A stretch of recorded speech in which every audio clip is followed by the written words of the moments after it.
পেশাদার সাংবাদিকতা আর অনন্য নির্ভরযোগ্যতার পথ ধরে ৩৫ বছর পূর্ণ করল বাংলাদেশের শীর্ষস্থানীয় ইংরেজি দৈনিক the daily star.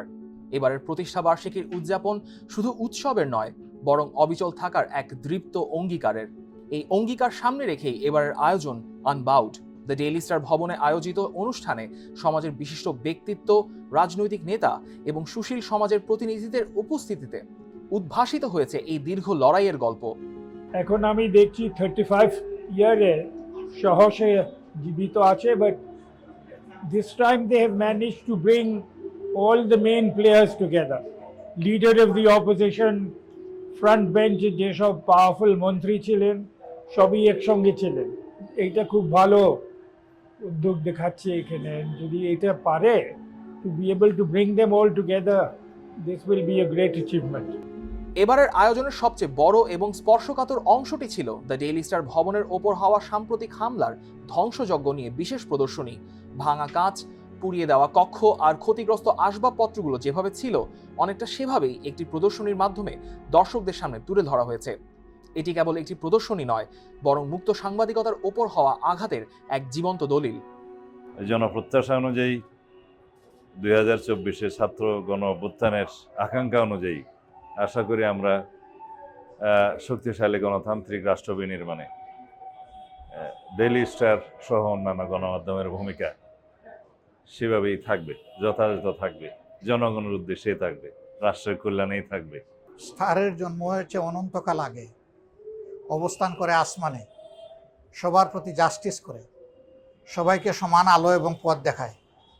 Daily star সেইটাই দেখাক, তার কাছে এটাই আমাদের প্রত্যাশা জাতীয় হিসেবে। অনুষ্ঠানের শুরুতে মহান মুক্তিযুদ্ধ, জুলাই গণ অভ্যুত্থান ও রানা প্লাজা ট্র্যাজেডিতে হতাহতদের স্মরণে 1 মিনিট নীরবতা পালন করা হয়। পত্রিকাটির সিনিয়র স্টাফ রিপোর্টার জাইমা ইসলাম সেই ভয়াবহ রাতের স্মৃতিচারণ করে বলেন, হামলার বিভীষিকার মাঝেও বার্তাকক্ষের কর্মীরা তাদের পেশাদারিত্বে ছিলেন আপোষহীন। জাতি গঠনে গুরুত্বপূর্ণ অবদানের জন্য অনুষ্ঠানে 4 জন বিশিষ্ট ব্যক্তিকে বিশেষ সম্মাননা দেওয়া হয়। পাশাপাশি বাংলাদেশ সেনাবাহিনী, ফায়ার সার্ভিস ও পুলিশের 6 কর্মকর্তাকে তাদের সাহসী ভূমিকার জন্য সম্মানিত করা হয়। অনুষ্ঠানে দ্য ডেইলি স্টার সম্পাদক মাহফুজ আনাম এক শক্তিশালী বার্তায় বলেন, স্বাধীন সংবাদপত্র ভস্ম হলে পুড়ে যায় গণতন্ত্র। সমাজ ও সভ্যতার বিকাশে স্বাধীন গণমাধ্যমের প্রয়োজনীয়তা এবং হামলার ক্ষত মুছে পুনরুত্থানের দৃঢ় সংকল্প ফুটে ওঠে তার কণ্ঠে। Yes, we are celebrating 35 years of the Daily Star. But I would like to communicate to you that an independent media is not just for the media. It is for the society. It is for the country. In effect, it is for our civilization.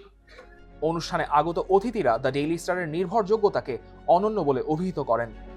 I would like to communicate to you is that I was here last December the 18th, and what impressed me was the determination of the Daily Star and Proto-Milo journalists to get their publications out, to share their opinions with the world, and to ensure that Bangladeshi democracy continues to thrive. আমি বহুকাল ধরে daily star পড়ি এবং খুব enjoy করি এই জন্য যে ডেইলি স্টার পড়ে আমি আমার চাইতে কিছুটা বড়, কিছুটা নতুন দৃষ্টি, কিছুটা নতুন আলো এটা পাই, যেটা এমনি গড়পড়তা পত্রিকার মধ্যে যেটা সবসময় পাওয়া যায়। হামলার ক্ষতগুলো এখনো দগদগে হলেও আনবাউড প্রদর্শনীর মূল বার্তা ছিল পুনরুত্থানের। শত বাধা আর ধ্বংসযজ্ঞের মাঝেও দ্য ডেইলি স্টার দাঁড়িয়ে আছে সগৌরবে। 35 বছর পূর্তির এই আয়োজনে পত্রিকাটির সংবাদকর্মীরা শপথ নিয়েছেন যে কোনো পরিস্থিতিতেই তারা থাকবেন আপোষহীন এবং জনগণের তথ্যের অধিকার রক্ষায় তাদের এই কলম কখনো থামবে না।